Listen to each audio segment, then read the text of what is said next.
Uma folha seca de palmeira jogada no chão me chama mais a atenção do que a folha na palmeira.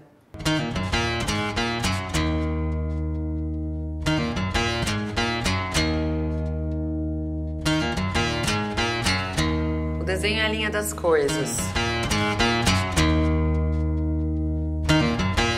Tudo tem uma linha de contorno, então tudo pode ser desenhado. Tudo é desenho.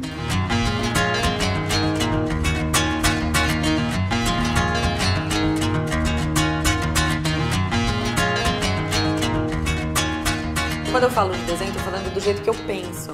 É o que eu desenho, o que eu sinto quando eu desenho, para o que eu estou olhando quando eu desenho. Então isso é o desenho, muito mais do que o ato em si.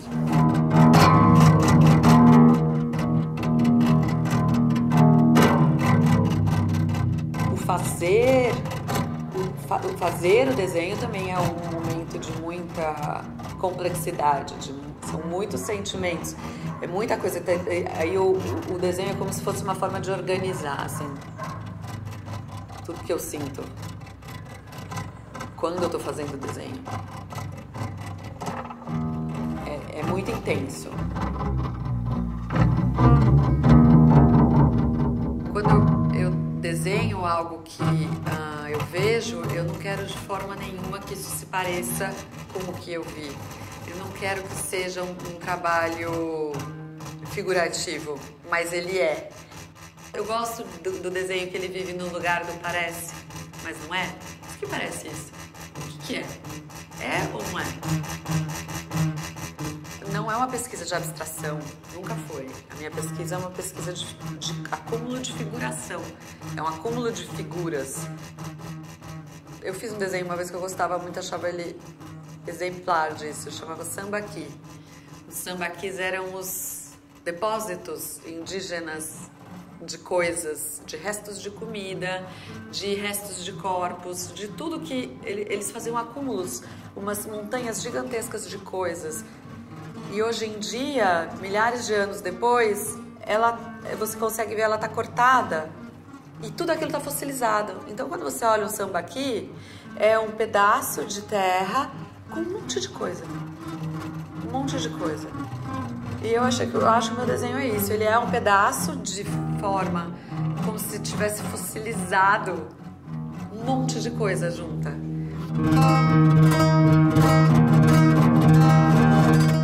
Essa escolha, né, de cor, de traço, da forma, eu não faço nenhum estudo prévio. Eu vou escolhendo os lápis, essa combinação cromática, enquanto eu vou fazendo o desenho. É tudo muito fluido, e eu tento respeitar os primeiros impulsos desse desejo que é meio inconsciente. Então é como se ela abrisse e fechasse uma porta do inconsciente o tempo inteiro quando eu tô fazendo um trabalho.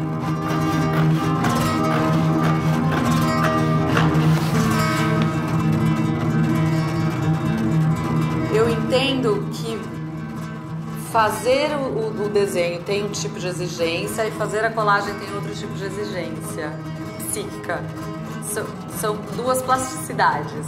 Eu navego entre esses dois jeitos de pensar a minha produção, porque na verdade eles estão tratando do mesmo assunto, né?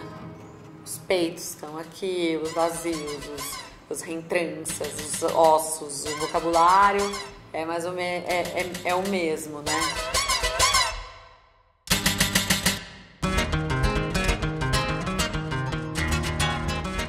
Nesse desenho aqui da Altos e Baixos, After Louise, que tem uma referência fortíssima a Louise Bourgeois, porque eu fiz o desenho e eu percebi que tinham ficado como as patas de uma aranha. Então são as aranhas da Louise Bourgeois, invadidas por esses fragmentos do meu vocabulário. Então a aranha existe no vazio, e aí ó, as argolas com os peitos.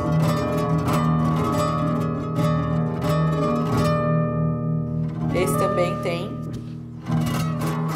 Então, mas esse vocabulário ele vai mudando. Então eu veio do peito, mas depois ele já virou um vazio, que ele já virou um sol, e aí esse trabalho chama Pôr do Sol.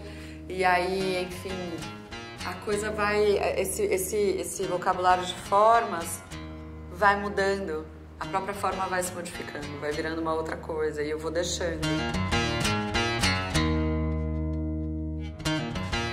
Então, além de todo o vocabulário dessas formas figurativas que contém o vazio, que contém os peitos, essa estrutura de ossatura que vem forte, de coluna vertebral, de membros, de órgãos femininos sexuais, tem muito. Tudo isso que a pessoa não consegue ver numa primeira olhada, vê depois, ou não vê, porque o entendimento do trabalho vai de acordo com o repertório de cada um. Pode ser que as pessoas nunca vejam o que eu tô falando e que só gostem da relação de cor. Além disso tudo, eu pus uma chuva na frente de tudo. Eu comecei a desenhar essa chuva, sem saber muito por quê. E depois de um tempo eu percebi que essa chuva não era chuva, eram lágrimas, era um choro, por conta da pandemia. Então, foi mais um elemento novo que só apareceu nessa exposição.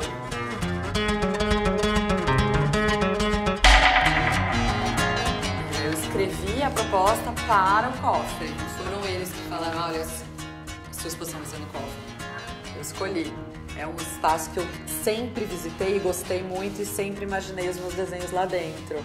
Eu gosto da proximidade. Então era um espaço de corredor estreito e aí o máximo que ele amplia, sei lá, de distância de um desenho era, não sei, talvez 4 metros. É mais ou menos a distância que eu tenho dentro do ateliê. E eu queria que o público visse isso, ficasse perto do desenho como eu, porque às vezes você faz exposição em lugares tão grandes e o trabalho funciona, mas de uma outra forma, não tão visceral quanto o contato que eu tenho com o desenho dentro do ateliê. E o cofre possibilitava isso, uma imersão dentro do desenho. Eu queria que que as pessoas fossem invadidas pelo desenho, meio que comidas, meio que fagocitadas assim pelos tentáculos do desenho, fossem jogadas para dentro. Eu acho que eu consegui isso em alguns momentos da exposição. Tanto é que eu criei desenhos específicos para ocupar as maiores paredes. Então aqui nesse canto tinha um desenho contínuo de 9 metros.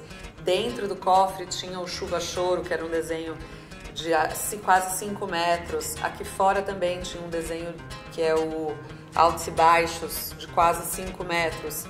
E de altura todos acho que tinham em torno de 1,70 m.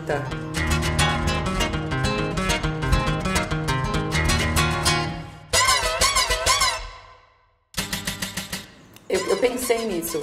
Falei, como que a pessoa pode se sentir abraçada e quase sufocada pela quantidade de desenho, que é o jeito que eu me sinto de certa maneira também, né? Não é uma delícia fazer o desenho, não é uma delícia ser artista. É quase sufocante.